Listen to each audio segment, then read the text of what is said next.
Hello, नमस्कार दोस्तों। स्वागत है आपका यूट्यूब चैनल डिफेंस बॉय। आज हम राष्ट्रपति के बारे में कुछ बातें आपको बताएंगे। सबसे पहला है, भारत का संवैधानिक प्रधान कौन होता है। भारत का संवैधानिक प्रधान राष्ट्रपति होता है। आगे बढ़ते हैं, भारत के प्रथम राष्ट्रपति कौन थे।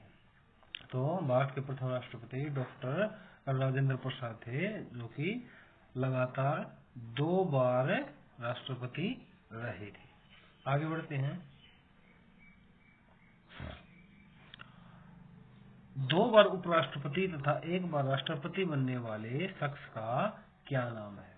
तो 2 बार उपराष्ट्रपति और 1 बार राष्ट्रपति बनने वाले शख्स का नाम है डॉक्टर एस राधाकृष्णन। आगे बढ़ते हैं, किस राष्ट्रपति के निर्वाचन के समय दूसरे चक्कर की मतगणना करनी पड़ी थी। तो डॉक्टर वी.वी. गिरी के निर्वाचन में 2 बार मतगणना करनी पड़ी थी। आगे बढ़ते हैं,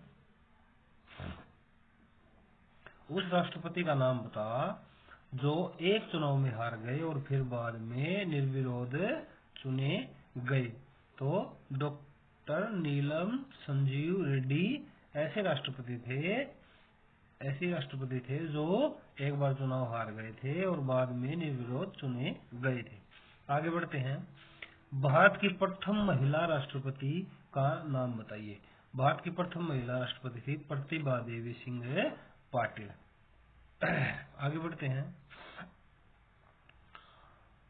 भारतीय संविधान के किस अनुच्छेद में कहा गया है कि राष्ट्रपति भारत का राष्ट्राध्यक्ष है। अनुच्छेद 52 में कहा गया है कि भारत का राष्ट्राध्यक्ष राष्ट्रपति है।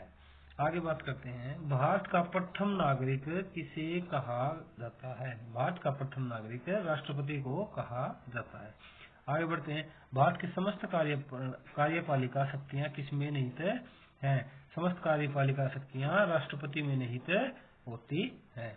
आगे बढ़ते हैं, भारत के राष्ट्रपति पद की योग्यता क्या होनी चाहिए।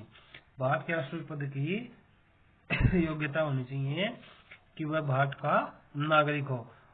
अनुच्छेद 58 के अनुसार कोई भी राष्ट्रपति बन सकता है। भारत के अंदर 35 वर्ष की आयु उसकी पूरी होनी चाहिए। लोकसभा का सदस्य निर्वाचित किए जाने योग्य हो। चुनाव के समय लाभ का पद धारण नहीं करता हो। आगे बढ़ते हैं, राष्ट्रपति के उम्मीदवार के लिए निर्वाचन मंडल के कितने प्रस्तावक और अनुमोदक होते हैं। तो 50 प्रस्तावक और 50 अनुमोदक होते हैं। आगे बढ़ते हैं, राष्ट्रपति के निर्वाचन के लिए निर्वाचन मंडल का सदस्य कौन होता है। तो राष्ट्रपति का निर्वाचन जो करते हैं तो वो कौन कौन से मंडलों के सदस्य उसमें वोट डालते हैं। राज्यसभा, लोकसभा और राज्यों की विधानसभाओं के निर्वाचित सभी सदस्य के द्वारा राष्ट्रपति का निर्वाचन किया जाता है। आगे बढ़ते हैं, नई व्यवस्था के तहत किन केंद्र शासित राज्यों की विधानसभा के निर्वाचित सदस्यों को राष्ट्रपति के निर्वाचन मंडल में शामिल किया गया है। तो दिल्ली और पुडुचेरी को भी इसके अंदर शामिल कर लिया गया है। आगे बात करते हैं, कोई व्यक्ति कितनी बार राष्ट्रपति के पद के लिए निर्वाचित हो सकता है। तो भारत के अंदर इसकी कोई लिमिट नहीं है। एक व्यक्ति कितनी बार भी राष्ट्रपति बन सकता है, वो अपनी योग्यता पूरी करता हो जो राष्ट्रपति के लिए बनाई गई है। आगे बढ़ते हैं, भारत में राष्ट्रपति का चुनाव किस तरह होता है। भारत में राष्ट्रपति का चुनाव किस तरह होता है। भारत में राष्ट्रपति का चुनाव अप्रत्यक्ष रूप से यानी एकल संक्रमणीय मत पद्धति द्वारा समानुपाती प्रणाली। कहने का मतलब है कि प्रत्येक राज्य के चुने हुए विधायक और लोकसभा राज्यसभा के सांसद की वोटिंग से राष्ट्रपति का चुनाव होता है।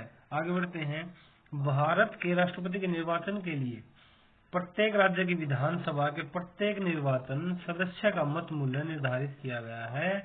सांसदों का अलग मत मूल्य निर्धारित किया गया है। विधानसभा के निर्वाचित सदस्य का मत मूल्य राज्य की कुल जनसंख्या, राज्य की जो कुल जनसंख्या है उसको भाग देंगे 1000 और विधायकों की कुल संख्या से। आगे बात करते हैं सांसदों का मत मूल्य, जो सांसद है उनका मत मूल्य है विधानसभा के कुल निर्वाचित सदस्यों के कुल मतों का योग, भाग करेंगे 1000 संसद के कुल निर्वाचित सदस्यों से। आगे बात करेंगे राष्ट्रपति का कार्यकाल कितने साल का होता है, तो राष्ट्रपति का कार्यकाल 5 साल का होता है। आगे बात करेंगे राष्ट्रपति का मासिक वेतन कितना निर्धारित किया गया है। राष्ट्रपति का वेतन 2 लाख रुपए निर्धारित किया गया है, जो कि आयकर से मुक्त होता है। राष्ट्रपति के ऊपर कोई भी टैक्स नहीं लगता है। आगे बात करते हैं सेवानिवृत्ति के बाद भारत के राष्ट्रपति को कितना सालाना पेंशन मिलता है।